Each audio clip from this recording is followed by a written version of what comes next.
arkadaşlar. Şimdi Can size hayvanlar nasıl ses çıkartır onları anlatacak değil mi oğlum?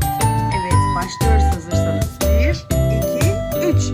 Köpekler nasıl ses çıkartır? Tamam, peki. Kediler? Peki. Kuşlar? Harika. İnekler? Oo, çok heyecanlı. Atlar? Eşekler? Horoz?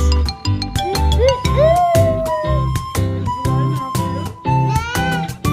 Ne yapıyor yavru kızlar ne yapıyor? Evet öyle bağırır. Aa, kuşlar? Cik cik cik. Öyle mi yapıyor kuşlar? Tamam, başka kurtlar? Peki ayılar? Oo, kızgın mı oluyor ayılar? Bence de çok kızgınlar. Peki başka bildiğin bir hayvancık var mı? Bitti mi? Peki o zaman hoşçakalın. Hoşçakalın.